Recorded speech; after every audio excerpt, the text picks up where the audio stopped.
It's Valerie, author of Come Back When You're Sober, and today's question comes from Joan. And Joan says, I'm able to stop drinking, smoking and even eating junk food, but I can never stick to my plans because the cravings are so bad. How do you stop craving junk food, cigarettes and booze?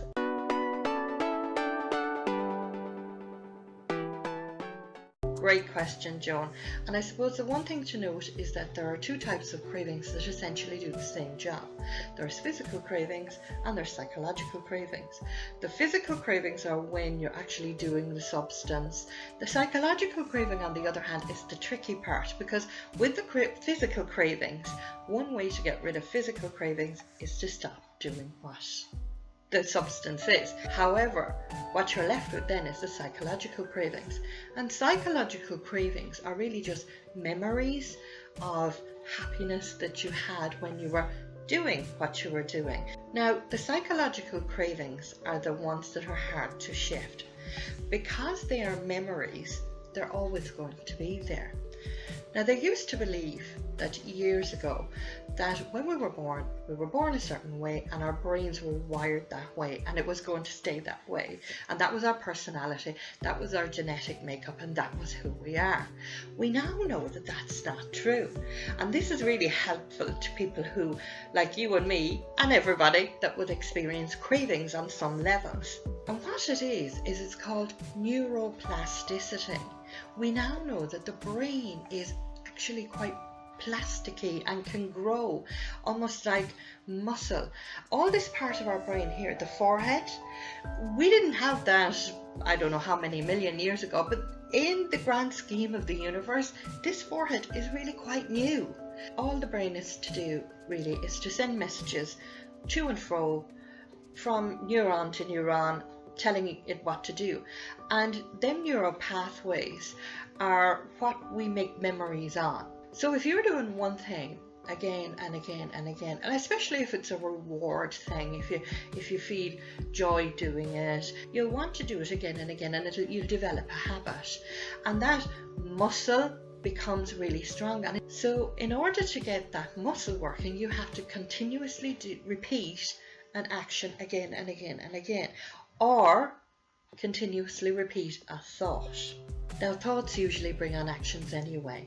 So if you're continuously thinking to yourself, oh, I can never stop drinking, I can never stop smoking, I can never stop eating junk food, that's what you're going to bring to yourself. That's what you're going to keep telling yourself continuously, and then messages are being sent to your brain and your body's going to react from. So in order to help yourself stop cravings, okay, first you have to tackle the physical part. So you can do one of two things.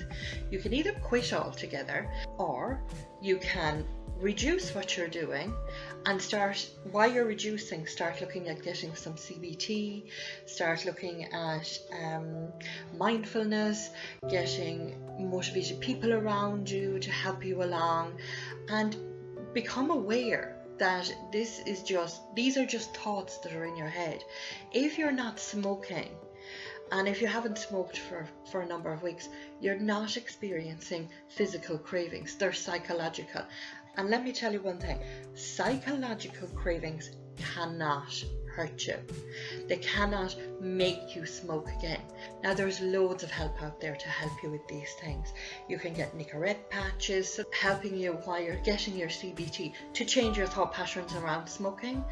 And the food, I would agree, would be the hardest. If you've had issues with food, like I have had, then you're going to need some emotional support. Now, I've never used this lady, but I have been following her and I love her work. And her name is Alison Kingston. And what she is, I believe, a really good psychological insight to food and why we eat food and how we can change them thought patterns around food. So check out Alison Kingston. I really like her anyway, but you might know of someone, or maybe someone will drop a couple of comments below of people that help other people with food issues around psychology and things like that. The one thing to remember, Joan, is that you're not alone in this. Everybody struggles with cravings. Cravings are natural and normal, and if we don't get them, we lie down and die. They're our body's way of telling us also that we need something. Have you ever heard about pregnant women eating coal and children eating dirt? It's all about getting nutrients into our body. You know, there's a reason why we have cravings, and if we don't have them, I don't think we'd be human. I hope you found this helpful. Please keep safe and well, look after each other, and I'll see you next time on Sunday Mind Chats.